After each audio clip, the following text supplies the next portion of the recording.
After retiring, again, James Bond is pulled back into the action again when a shady organization led by a creepy villain again makes itself known to the world again. It's the final Daniel Craig James Bond movie, and not possibly the last one like last time, like actually for certain the last one, or at least the last of the Craig era Bond movies. I'd be lying if I said I was a super huge Bond fan. I'm definitely way more of a casual fan of this franchise, but I will also admit that Daniel Craig's run as Bond has been my favorite thus far. I was very excited for No Time to Die. Right off the bat, I have to praise Cary Fukunaga. He helmed this film masterfully. No Time to Die is among the best directed James Bond movies. His direction of the action sequences in particular was very strong. There's definitely attempts in this movie to make the action sequences more suspenseful. The opening scene particularly feels very much like a thriller. I would even say it verges on being a horror at points. The action sequences are incredibly fun, don't get me wrong, but it was the suspense of the action sequences that really grabbed me this time around. I also gotta give praise to cinematographer Linus Sandgren. This guy did an incredible job. There are shots in this movie that are so beautiful that a few of them I think will be ingrained in my mind for a very long time. This is a truly gorgeous looking movie. I'd say that the cinematography of this film was about on par with Roger Deakins' work on Skyfall. However, I think the people that deserve the biggest praise are the stunt team. The stunts that are pulled off in this movie are jaw-dropping. The reason I think a lot of action movies from the 80s and 90s like Raiders of the Lost Ark, Terminator 2, Die Hard, and Predator still thrill audiences even today is because the action is really happening. Those are actually people fighting next to moving planes, flying a helicopter on a freeway, or jumping off of a fecking waterfall. No Time to Die is a film that understands this. While the film definitely makes use of CGI, much of the action sequences are in camera. They look and feel real, which arguably makes these sequences more thrilling. That and the CGI used is actually pretty good, so no complaints. Oh yeah, I forgot to mention I'm kinda sick right now, so sorry about the voice. Anyway, back to the video. I also really dig the sound design. Every gunshot or explosion or even the beep of a bomb timer feels like it has this impact and weight to it. When the first gunshot went off, me and I think the whole audience jumped, which is something I rarely see when I see an action movie in the cinema. The gunshots sound like they could kill you. They don't just sound like a firecracker going off. They're loud, they're destructive, and they sound like they could rip you to shreds. Hans Zimmer's score is also amazing, which is to be expected at this point, and I also love Billie Eilish's theme for this movie. I know a lot of peeps weren't too keen on this song when it first came out, but I loved it then, and hearing it again in this movie made me dig it even more. Daniel Craig delivers what I think is his best performance as Bond. The reason Craig is my favorite James Bond is because he's the one that feels the most human and real in a sense. He's not necessarily the image of this perfect man that the other Bond iterations were going for. He's dirty, he's kind of a dick sometimes, and he goes up against his superiors quite often. These movies are really good at showcasing this Bond's humanity, particularly in the interactions he has with the other characters. They're not afraid to just have scenes where Bond is just chilling with friends and having fun. This movie particularly tremendously shows Bond at perhaps his most desperate. Whenever he's in a tough spot in this movie, you really get the sense that he doesn't have a lot of options, and that knowledge really frustrates him, and it makes him seem really stressed and anxious, and it's in these scenes that Daniel Craig really excels, as well as, everywhere else. Léa Seydoux is great as Madeleine Swann. I'm glad they decided to bring her back from a Spectre instead of just introducing another love interest. That's something that's always bothered me about Bond movies. I've never dug the idea that each film features a different love interest, or Bond girl as they're called. I can't buy that this guy falls in love with someone in one movie, and then in the next pretends that that person didn't exist and falls in love with someone else. I like what they did with Swann's character and how they expanded her backstory more, and I thought the way that it all tied into the film's third act was actually pretty engaging. I really dug Lashana Lynch's new 00 character. She's pretty funny, but also pretty badass. She was great in the movie performance-wise, and I loved her dynamic with Bond. They have a bit of a competitive rivalry in the movie, which was highly entertaining. I have no idea if there are plans to explore this character in the future, or if they plan to make a spin-off show or series of films about her character, but I won't lie, I genuinely wouldn't mind seeing more of her. I dare say I would even be pretty excited for it. My issues with the movie lay primarily with the film's villain. Rami Malek is amazing as this character. When he's on screen, it's absolutely chilling. His introductory scene is one of my favorite scenes in the whole movie. That said, he's not in the movie that much, and his character does feel quite underdeveloped when compared to Skyfall's villain Raoul Silva, for example. Initially, his motivations made sense. I completely got what he was doing and why he was doing this. Then the third act happened, and I got really confused. When the villain's ultimate plan is inevitably revealed, I was thinking less, oh shit, that's what he's been planning all this time, and more, wait, what?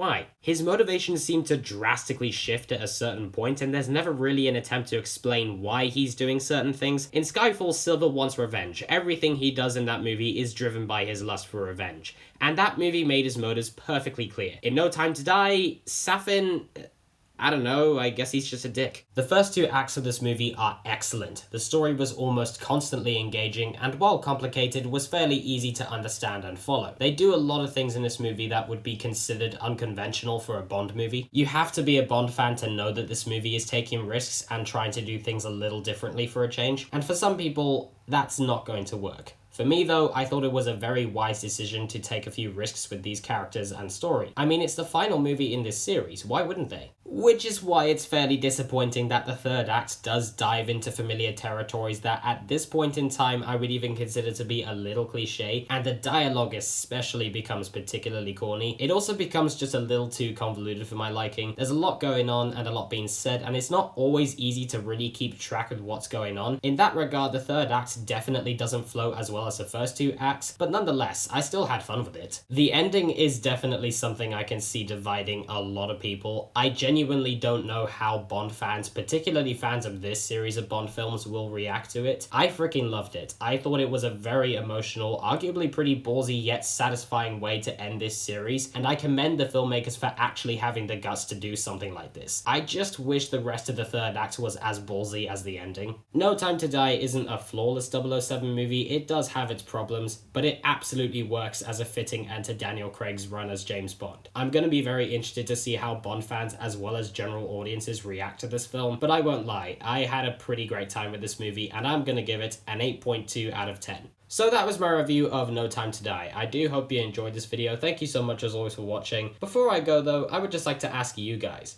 what did you think of No Time to Die? Good? Bad? Somewhere in the middle? Please leave your thoughts down in the comments below, and I will indeed see you guys in the next one. Until next time, live long and prosper, and may the Force be with you. Always.